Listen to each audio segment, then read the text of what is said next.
chairperson of Libertarians at VCU, the Libertarian student organization here at Virginia Commonwealth University. And we are privileged to have with us tonight Bill Redpath, who is the Libertarian Party candidate for U.S. Senate. This event is jointly sponsored by Libertarians at VCU and the Broad Street Journal, which is VCU's independent, conservative, libertarian newspaper available on the World Wide Web at www.broadstjournal.org. I will now turn to Bill Redpath and say a few words about him. He is the chairperson of the National Libertarian Party, and he has served in that capacity since 2006. And he ran for governor of Virginia in 2001 as a libertarian, and was the first libertarian to do that, I believe. Yes. And he is the Libertarian Party candidate for U.S. Senate. And I guess that's all I have to say. That pretty much does it. Okay, then I'll now turn the floor over to Bill Redpath.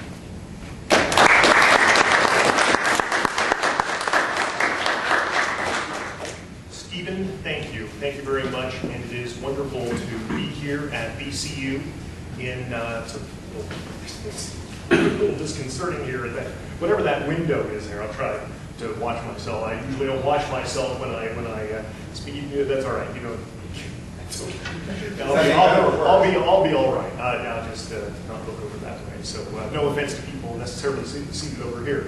But in any case, thank you for having me. It is wonderful to be here in Richmond at VCU. I spoke here when I ran for governor 7 years ago, and it is an honor to be chairman of the National Party and also to be the U.S. Senate candidate here in Virginia this year. People ask me, why are you running? I'm running because I wanted there to be a libertarian voice in the U.S. Senate race this year in Virginia. I think it's very important for a number of reasons.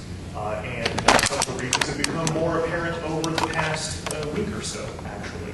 But I think that there certainly would not have been a libertarian voice in this race if the Libertarian Party did not run a candidate. And I want the Libertarian Party to run as many candidates as possible, to show up for more elections. It really is the top minor party in the United States. I hope it is a major party someday, but that is something that we are all working toward, and hopefully that will eventually come to pass. Just a little about myself. I am a 23-year resident of Virginia. I'm not a Virginia native, however. I was born and raised in Findlay, Ohio. I have a bachelor's degree from Indiana University and an MBA from the University of Chicago. Worked in several jobs, including, I will admit it, I'm an Arthur Anderson alumnus, going back to the early 80s, 1980 to 1982. And I've also had a undulating path to libertarianism. In high school, I was a young Democrat. That was back during Watergate, however, and I was not a young Republican because it was not cool, believe me, during Watergate to be a young Republican. There were maybe, in a heavily Republican area, there were maybe 2 kids at the high school who identified themselves as young Republicans while Nixon was late during the Nixon presidency. When I was in college, I really was not politically active, but as I studied economics, I came to be more conservative on economic issues, and really became, sort of identified myself more with the Republican Party. Indeed, the only time that I voted for a major party candidate in my life was the first time. I voted for president in 1976. I voted for Gerald Ford. And I've never voted for a major party candidate for president since, and I doubt I ever will. And then we got into the early 80s, and Reagan became president. Most of my contemporaries at the time were concerned that Reagan was going to blow up the world. They were concerned about Ronald Reagan being a warmonger, and he'd get into it with the Soviet Union, and then we were all going to go poof. I wasn't very much concerned. I relayed as best I could, their concerns in that regard. But I really liked Ronald Reagan's tax cuts. I was very enthused about the tax cuts that he put through in 1981, passed by Congress, and I thought, okay, here we go, we're heading in the right direction. But during the first term of Ronald Reagan's presidency, I became disillusioned on, first of all, on 2 issues. One was that he wasn't cutting government spending. And I came to think if Ronald Reagan wasn't serious about cutting government spending, nobody in the Republican Party was. And I was also very unenamored with his war on drugs. I thought that this was a violation of individual rights. I thought it was senseless and mindless in all ways. And it really struck me. Here's a man who had such libertarian leanings, but who unleashed the war on drugs, and it has continued to grow since then, consumed more taxpayer dollars. And that whole situation is getting worse. Now, I just saw, where did I see it the other day? Something like 49 bodies were found in Tijuana, Mexico in the past week. The drug war is getting out of hand in Mexico. It is literally becoming the Colombia on our border. And it's going to adversely affect our national security if it already hasn't. But we're going to become directly affected by this drug war in Mexico if things continue on the path in which they are continuing in Mexico. And Mexico's drug war is being egged on by the United States. We all know that. But in any case, I became a subscriber to Reason magazine. I remember subscribing to that in the early 1980s, and I read it. And by reading Reason magazine, I thought my thoughts were just all over the place, just kind of scattered and not making necessarily a lot of sense. But when I read Reason magazine, it all kind of came together, and I realized that to be conservative on economic issues and liberal on social issues did make sense. And that was called libertarianism.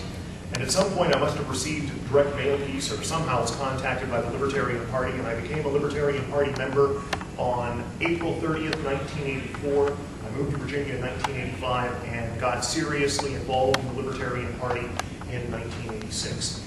I've run for office 3 times in the past, for House of Delegates in 93, special election for State Senate in 98, and also governor in 2001.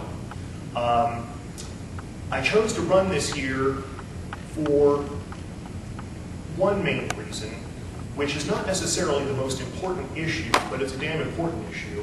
I really think the most important issue these days, if we didn't know it before 9/11, we ought to know it now, or I think we should know it now, and that is national security is the most important issue.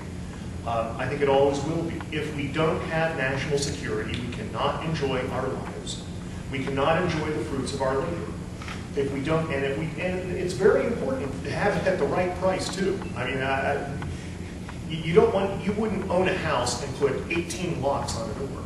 Okay, it's very important that we stop being the nation that spends as much on national defense as all the rest of the world combined.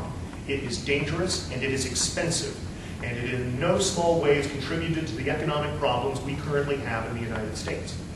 Of course, libertarians stand for a non-interventionist foreign policy. That is very important, I think, in this world.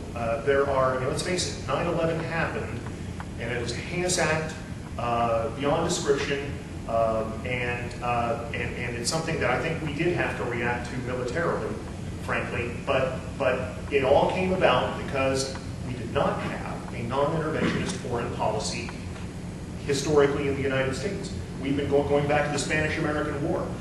There's a book. If you haven't heard of it or read it, I highly recommend Overthrow, I believe is the name of the book, by Stephen Kinzer. And it starts with the Spanish-American War, and it goes through all the wars. It goes through Grenada, it goes through Panama, it goes through Guatemala, it goes through Hawaii, it goes through all of the interventions, Nicaragua, all of the interventions going back over the past 110 years or so that the United States has been involved in. And you wonder, is this our nation?